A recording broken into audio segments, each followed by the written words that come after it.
Parashat Vaïgash, Yosef se dévoile à ses frères. Suite à cela, il va rencontrer son petit frère Binyamin, tant aimé. Le passouk dit à ce sujet, Vaïpol al Tsavare Binyamin Achiv Vayevk, que Yosef, il s'est mis à pleurer, pas dans les bras, mais dans le cou de son frère Binyamin.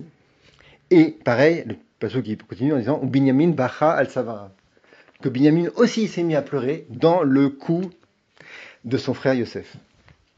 Alors c'est quoi cette histoire de cou? Pourquoi il y a marqué le cou et pas autre part, les bras en l'occurrence?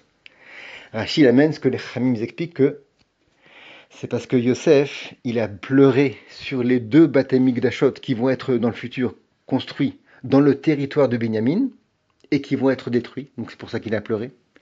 Et pareil, Binyamin, il a pleuré sur le fait que dans le futur, pareil, le temple de Shiloh qui allait être construit dans le territoire de Yosef, il va être détruit. D'ailleurs, pourquoi il y a marqué Tsavar? Pourquoi le Tsavar, en français c'est le cou, fait référence au Beth Amikdash? Regarde comme c'est beau. Parce que le Tsavar dans un être humain, c'est celui qui transmet la vie. C'est transmet avec l'œsophage et la trachée artère, les aliments et l'air qui passe, c'est ça qui fait la vie, la chayout comme on dit en ivrite. Et bien pareil, le Beth Amikdash, c'est la vie non seulement des juifs, mais de tout le monde entier. C'est ça qui transmet, qui donne la hashpa, qui influence dans le monde entier, et de la ruchniout, la spiritualité, et la gashmiout. C'est connu que si les goïms, ils savaient combien c'est important, même pour eux, qu'il y avait le Beth Amikdash, ils nous feraient des cadeaux, ils nous protégeraient comme c'est pas possible. Bon, en tous les cas, voilà, c'est pour ça qu'on a choisi d'Afka, cet élément-là, de Tsavar, le coup pour faire un remez au Beth Amikdash. Maintenant, la question qui se pose, c'est comment ça se fait qu'ils se sont mis à pleurer, Yosef et Benyamin, au moment de leur rencontre, d'Afka sur un élément un petit peu lointain, historiquement parlant, c'est beaucoup de temps que ça va se passer, c'est des distractions. Et pourquoi ils ne sont pas mis à pleurer de joie d'être séparés? Maintenant, ça va, ils sont super contents, c'est l'émotion. Pourquoi ils pleurent sur la destruction du Beth Amikdash futur ou du Mishkan Shiloh? Première question. Deuxième question, pourquoi chacun il pleure pas sur son propre futur sort, mais sur le sort de quelqu'un d'autre? Binyamin, il a pleuré sur le fait que dans le futur, dans le territoire de Yosef, pas dans son propre territoire, va être détruit le Beth Amikdash. Et pareil pour Yosef. Il a pleuré non pas pour son propre futur sort de Shiloh, mais sur les deux Beth Amikdash qui vont être détruits. Ça, c'est les deux questions.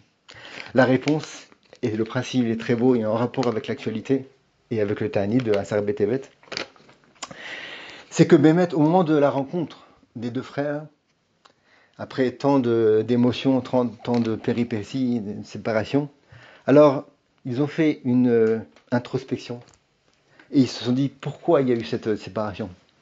Et en réfléchissant bien, donc en quelques secondes, ils se sont dit c'est parce qu'il y a eu de la sinatrinam. Sauf. Pourquoi il y a eu cette histoire-là? C'est parce qu'ils ont été jaloux de Yosef et puis ils l'ont vendu.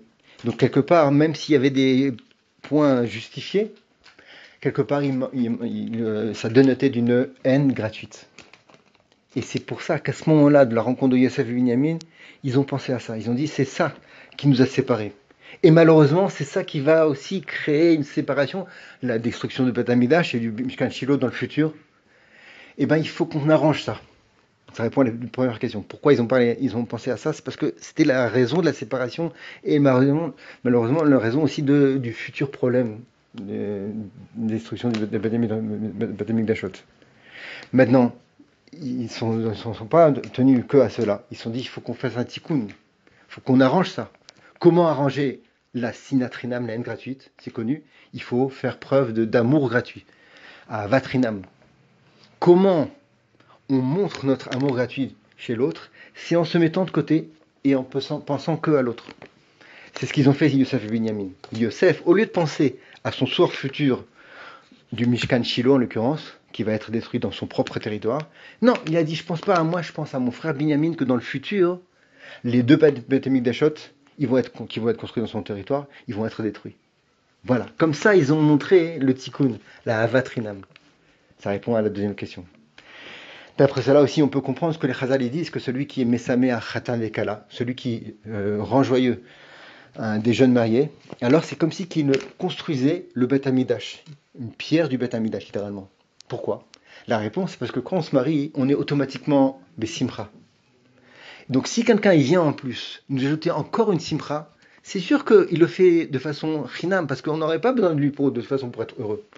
Donc celui qui est Messaméar, qui rend joyeux des jeunes mariés, en fait, il fait preuve de avatrinam, d'amour gratuit, ce qui est la clé de la reconstruction du Beth Amikdash.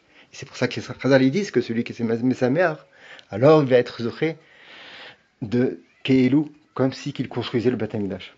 Alors voilà, on se met dans le Tanit Hasar Betevet. Il faut, pendant ce Tanit, réfléchir à nos actions, chacun suivant son dossier. Mais c'est sûr que le grand dossier sur lequel il faut travailler, c'est ça. C'est Avatrinam, enlever toute sinatrinam qu'on peut avoir envers l'autre, faire preuve d'amour, être ensemble, Keishechad Beneferad. Dans la guerre dans laquelle on se trouve, c'est ça le leitmotiv, comme on dit. Il faut être faire preuve d'Avatrinam. Et Bezat Hashem, grâce à ça, on aura le Beth Amikdash reconstruit. Merabi Amenu, Shabbat Shalom, Besorot Tovot.